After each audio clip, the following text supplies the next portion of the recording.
تعد قصة الرجل ذو القناع الحديدي واحدة من أكثر الألغاز غموضا في التاريخ الفرنسي، وقد أثارت فضول المؤرخين والأدباء لعدة قرون.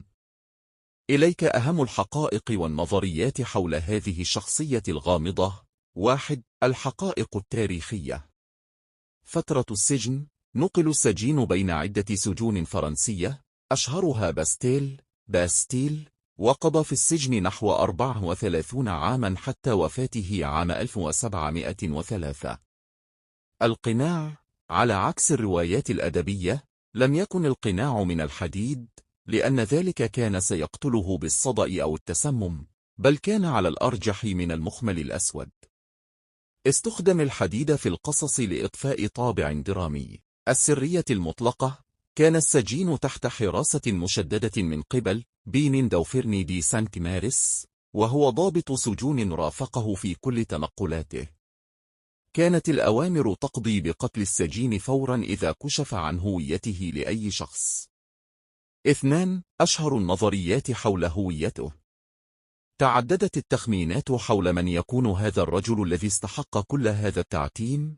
الأخ التوأم للويس الرابع عشر، وهي النظرية التي خلدها الكاتب ألكسندر دومان في روايته.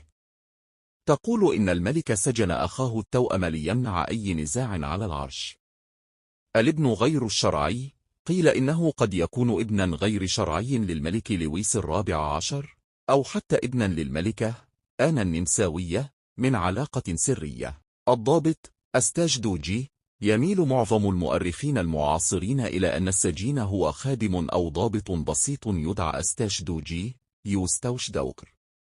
اللغز هنا ليس في رتبته، بل في المعلومة التي كان يعرفها، والتي يعتقد أنها كانت تتعلق بفساد مالي أو مؤامرة سياسية حساسة جدا تمس الملك.